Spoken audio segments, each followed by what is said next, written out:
Imagine a BMW E36 M3 so rare that only 15 were ever made. Not the famous American lightweight, not the European GT. This one was built halfway around the world in Australia, and it's officially the most powerful production E36 M3 ever sold to the public. Today, you're about to discover the forgotten story of the BMW E36 M3-R, the ultimate homologation monster that almost nobody outside Australia has heard of. Stick around, because this story gets wild. In the mid-1990s, Australian touring car racing was brutal. Mazda RX-7s and Porsches were dominating the GT production class. BMW Australia wanted in, but the rules were strict. To homologate the E36 M3 for racing, they needed to build and register at least 15 road-legal examples. So, in late 1994, BMW Australia shipped 15 bone-stock European M3 coupes to Australia, all in Alpine white. What happened next turned these cars into absolute legends. They didn't just slap on a few stickers, they handed them over to Frank Gardner Racing in Queensland, a legendary outfit run by ex-racer and engineer Frank Gardner. Working hand-in-hand with BMW GmbH and even Schnitzer Motorsport, the team completely transformed these cars. First, the weight loss program. They stripped everything that wasn't essential. No rear seats, no air conditioning, no radio, no sound deadening.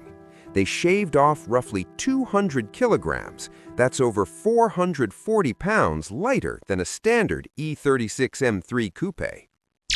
The body was stiffened, adjustable camber plates went in, and the suspension was dialed for the track while still being just street legal. But the real magic happened under the hood. The heart of the car, the incredible 3-liter S50 B30 straight 6, got the full works. New camshafts, revised intake and exhaust ports, a lightened flywheel, a dual pickup oil sump borrowed from the later S50 B32, and a completely new ECU tune.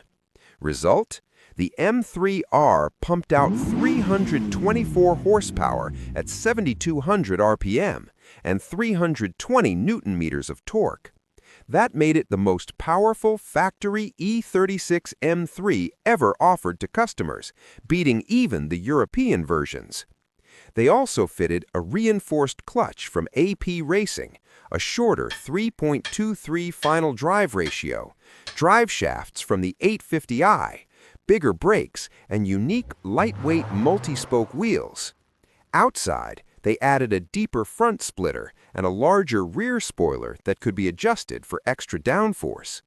Inside, a simple numbered plaque on the center console, each car individually numbered, like a true limited edition.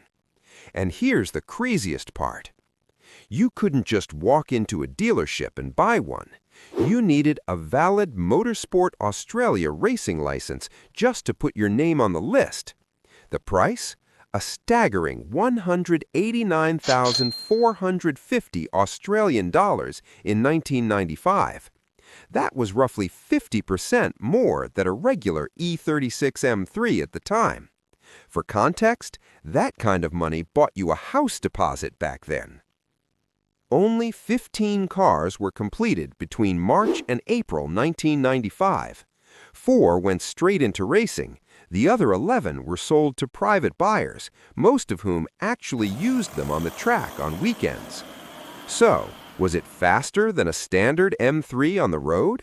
Surprisingly, the 0 to 100 km/h time was almost identical, around 5.7 seconds, but on the track, that lighter weight, extra power, and race-focused setup made it a completely different animal. Unfortunately, the M3-R didn't dominate Australian racing the way BMW hoped. Some were crashed, at least 2 were stolen and destroyed in Melbourne. Today, experts believe only around 12 to 13 survive in close to original condition. Collector interest has exploded. Clean, documented examples are now changing hands for well over $150,000 and rising fast. It represents the purest expression of 1990s BMW M philosophy. The Aussie M3-R was actually more extreme in several ways and far rarer. So, why has this car stayed so hidden for decades?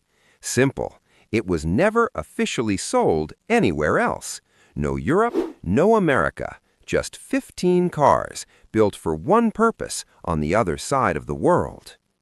They're finished in a workshop in Queensland. Which ultra-rare limited car should I cover next? Drop your suggestions in the comments.